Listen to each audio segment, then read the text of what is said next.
Hello and welcome to the short Vort on Parshas Mattos and Massei. This week's Parsha between Shlishi and Revii in Parshas Mattos.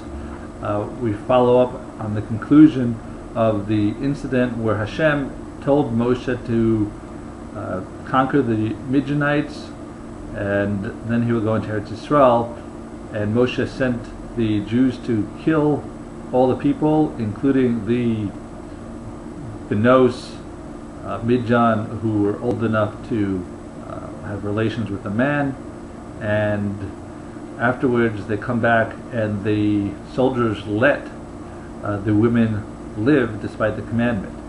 So it says in the pasuk, Perak Lamed Aleph, pasuk Tes Vav, Vayomer Aleihem Moshe Yisem Kol Nekeva. He's upset. You left all the women alive. You're supposed to kill them. They're the ones who made the Jews sin.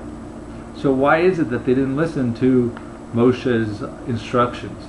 Also, when it comes to what Hashem told Moshe, Hashem said that you should nikom es nikmas b'nei Yisrael. You should avenge on behalf of the b'nei Yisrael. And when Moshe told the soldiers to go to battle, he told them to be taking revenge for Hashem, nikom nikmas Hashem. L'seis nikmas Hashem b'midjan.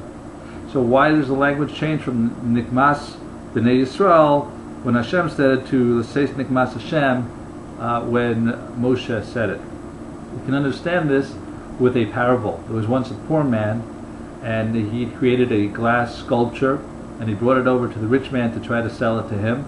He put it on the table, and the servant of the rich man came, and he fell, he stumbled, and he knocked the table and the glass shattered all over the place. So now this poor man was wondering, how is the rich man going to approach this?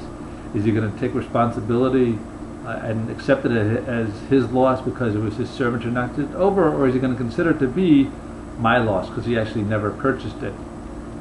So the rich man came in shortly and he saw what happened, and he screamed at his employee and he said, "You got to be more careful. How can you do this?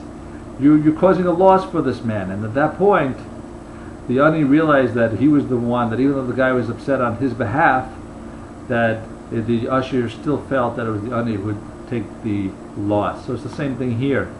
When Hashem says to Moshe, "Nikom nikmas b'nei Yisrael," is because Hashem wanted to punish the Midianites on behalf of what was done to Yisrael.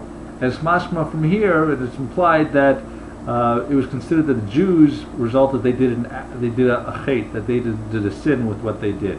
Meanwhile, when Moshe says on the other side, he says Nikom nikmas b'nei Yisrael, because that it's nikama for Hashem, that it's because they should be treated from the din of anusim, something that was an accident that was beyond their control, and therefore they were not culpable. So we try to figure out why, in fact, were the Midianite women chayav misa for their sins. And it's the same din that when an animal has relations with a man, so since the animal causes the man to have a takala, to have a sin, to stumble, so the animal is also killed. So here when they cause the Bnei Yisrael to have a takala, to sin and have a chet, therefore they would be chayav misa for causing this damage.